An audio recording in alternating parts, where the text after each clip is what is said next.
നമസ്കാരം. പാർക്കിംഗ് കേന്ദ്രങ്ങൾ നമ്മൾ ഉപയോഗിക്കാറുണ്ട്. വണ്ടി കൊണ്ടുപോകുന്നവർക്കെല്ലാം ഒരു ആശ്രയമാണ് ഇത്തരം പാർക്കിംഗ് കേന്ദ്രങ്ങൾ. അവിടെ നമ്മൾ ഫീസ് കൊടുത്ത് വണ്ടി പാർക്ക് ചെയ്യാറുണ്ട്. സുരക്ഷിതമായി വണ്ടി പാർക്ക് ചെയ്യുന്നതിന് അത്തരം ഇടങ്ങൾ നമ്മൾ ഉപയോഗിക്കാറുണ്ട്. പക്ഷേ ഈ ഇടങ്ങളൊക്കെയും പലപ്പോഴും നടത്തുന്നത് ഈ ക്രിമിനൽ ഗുണ്ടാ സംഘങ്ങളാണ്. അവർ വലിയ രീതിയിൽ ആൾക്കാരെ ചൂഷണം ചെയ്ത് കാശ് സമ്പാദിക്കുന്നു. പിടിച്ചു പറയാണ് ഇത്തരം കേന്ദ്രങ്ങളിൽ പലപ്പോഴും നടക്കുന്നത്.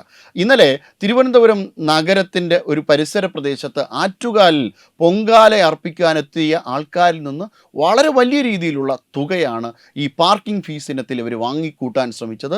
400 രൂപയാണ് ഒരു ഓൾട്ടോ കാർ ഒരു ദിവസം പാർക്ക് ചെയ്യുന്നതിന് വാങ്ങിയത്. അങ്ങനെ തിരുവനന്തപുരം ജില്ലയുടെ പല ഭാഗങ്ങളിലും, കേരളത്തിൻ്റെ പല ഭാഗങ്ങളിലും കാണാൻ കഴിയും. എങ്കിലും ഇന്നലെ തിരുവനന്തപുരം ജില്ലയുടെ പല ഭാഗങ്ങളിലും ഇത്തരത്തിലുള്ളതായ പിടിച്ചുപറി നടക്കുന്നതായിട്ട് ശ്രദ്ധയിൽപ്പെട്ടതിനെ തുടർന്ന് തിരുവനന്തപുരത്തിൻ്റെ നഗരപിതാവ് തന്നെ നേരിട്ട് അവിടെ എത്തുകയും നേരിട്ട് അവിടെ എത്തിയതിനു ശേഷം ഇവരിൽ നിന്ന് പൈസ തിരിച്ചു വാങ്ങി ആൾക്കാർക്ക് കൊടുക്കുകയും ഇവർക്കെതിരെ കൃത്യമായ രീതിയിൽ കേസെടുക്കും. ഇവർക്ക് ലൈസൻസ് പോലുമില്ല. ഇത്തരം ഇടങ്ങൾ പ്രവർത്തിപ്പിക്കുവാനുള്ള ലൈസൻസ് പോലുമില്ല. അങ്ങനെയുള്ള നിരവധിയായിട്ടുള്ള ഇടങ്ങൾ തിരുവനന്തപുരത്ത് യഥേഷ്ടം പ്രവർത്തിക്കുന്നു. അവർക്ക് വലിയ പിന്തുണയും കഴിഞ്ഞ കാലങ്ങളിലൊക്കെയും ലഭ്യമായിരുന്നു. പക്ഷേ ഇനി തിരുവനന്തപുരത്ത് ഇത്തരം കാര്യങ്ങളൊന്നും വച്ചു പൊറുപ്പിക്കില്ല എന്ന് തന്നെയാണ് മേയർ പറയുന്നത്. കാരണം തിരുവനന്തപുരം നഗരപിതാവ് ഇന്ന് ജനങ്ങൾക്ക് വേണ്ടി പ്രവർത്തിക്കുന്ന ഒരു നഗരപിതാവാണ്. നമുക്ക് ഈശ്വരാനുഗ്രഹം കൊണ്ട് ലഭിച്ചിരിക്കുന്നു. അദ്ദേഹം വളരെ കൃത്യമായ രീതിയിൽ ഇവർക്കെതിരെ ആക്ഷൻ എടുക്കും. ഇത്തരത്തിലുള്ള എല്ലാ ചൂഷണങ്ങൾക്കെതിരെയും ആക്ഷൻ എടുക്കണം. അതോടൊപ്പം തന്നെ ഇന്ന് SMV സ്കൂളുമായി ബന്ധപ്പെട്ട് അവിടെ ഈ രീതിയിൽ വലിയ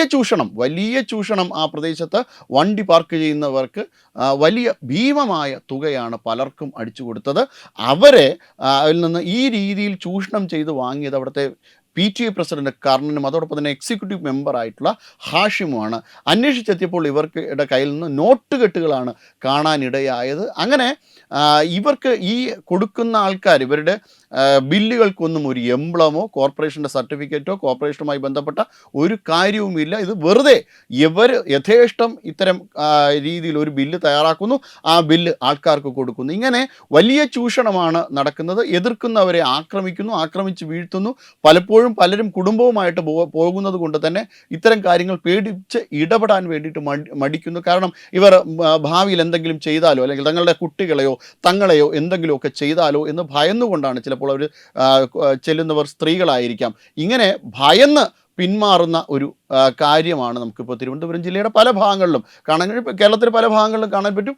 ഇത് തലസ്ഥാന നഗരം എന്ന നിലയിൽ തിരുവനന്തപുരം ജില്ലയിൽ ഈ അടുത്ത സമയത്ത് വളരെ വ്യാപകമായി നമുക്ക് കാണാൻ കഴിയും. ഇത് കേരളത്തിൽ പൊതുവിൽ ദൃശ്യമാകുന്ന ഒരു കാര്യം തന്നെയാണ്. പക്ഷേ തിരുവനന്തപുരത്തിൻ്റെ നഗരപിതാവിന് അതിനെക്കുറിച്ച് കൃത്യമായി ബോധ്യമുള്ളത് കൊണ്ടും ഈ 500 രൂപ ഒരു സാധാരണക്കാരൻ സമ്പാദിക്കുന്നതിന് എത്ര സമയം അയാൾ ചിലവഴിക്കേണ്ടി വരുമെന്ന പൂർണ്ണമായ ബോധ്യം സാധാരണക്കാരെക്കുറിച്ച് ഉള്ളത് കൊണ്ടും മേയർ വളരെ കൃത്യമായി തന്നെ ഇടപെട്ട് ആദ്യം അധികാരത്തിൽ കയറുമ്പോൾ തന്നെ ഇത്തരം ചൂഷണങ്ങൾ ഒരിക്കലും വച്ചു പൊറുപ്പിക്കില്ല എന്ന് ഇതിനോടകം തന്നെ കേരളത്തിൻ്റെ തിരുവനന്തപുരത്തിൻ്റെ നഗരനിവാസികളോട് മേയർ ഉറപ്പ് നൽകിയിരുന്നു. ആ ഉറപ്പ് പാലിച്ചുകൊണ്ടാണ് ഈ ഇടങ്ങളിലൊക്കെയും നിയമ നടപടി സ്വീകരിച്ചിരിക്കുന്നത്.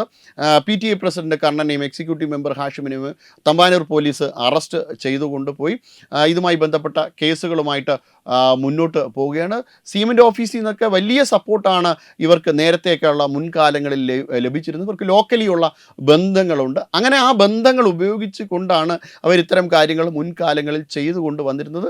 തിരുവനന്തപുരം ജില്ല കേന്ദ്രീകരിച്ചുകൊണ്ട് ഭരണത്തിനകത്ത് പിടിമുറുക്കിക്കൊണ്ട് ഇത്തരത്തിലുള്ള വലിയ ചൂഷണങ്ങൾ, ഇപ്പോൾ കെട്ടിട അഴിമതിയുമായി ബന്ധപ്പെട്ട്, അതായത് തിരുവനന്തപുരം കോർപ്പറേഷനിൽ നിന്ന് കെട്ടിടങ്ങൾ വാടകയ്ക്ക് എടുക്കുകയും ഭീമമായ തുകയ്ക്ക് മറിച്ച് മറ്റൊരാൾക്ക് കൊടുക്കുകയും ചെയ്യുന്ന ഒരു സംഘം പ്രവർത്തിച്ചിരുന്നു. അങ്ങനെ പല രീതിയിലുള്ള ക്രിമിനൽ സംഘങ്ങളെ തീറ്റിപ്പോറ്റുന്ന ഒരു ഇടമായിട്ട് തിരുവനന്തപുരം കോർപ്പറേഷൻ മാറിയിരുന്നു. എന്നാൽ ഇതൊക്കെയും ഇപ്പോഴാണ് ജനം തിരിച്ചറിയുന്നത്. അതായത് ഇനിയെങ്കിലും ഇത്തരം കാര്യങ്ങൾ വച്ച് പൊറുപ്പിക്കാൻ കഴിയില്ല. ഇതൊരു തുടക്കം മാത്രമാണ്.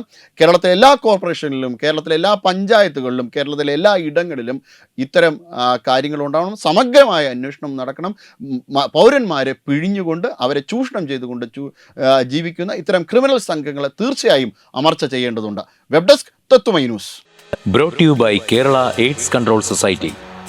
HIV എയ്ഡ്സ് സംബന്ധമായ സംശയങ്ങൾക്ക് 1097 എന്ന 24 മണിക്കൂറും പ്രവർത്തിക്കുന്ന ടോൾ ഫ്രീ നമ്പറിലേക്ക് വിളിക്കുക.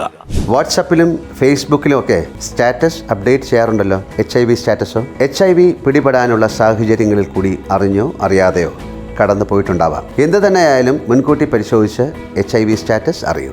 സൗജന്യ HIV പരിശോധനയും കൗൺസിലിങ്ങും ആരോഗ്യ കേന്ദ്രങ്ങളിൽ പ്രവർത്തിക്കുന്ന ICTC അഥവാ ജ്യോതിസ് കേന്ദ്രങ്ങളെ സമീപിക്കുക. നിങ്ങളുടെ സ്റ്റാറ്റസ് എന്തായാലും വിവരങ്ങൾ രഹസ്യമായി സൂക്ഷിക്കുന്നതായിരിക്കും.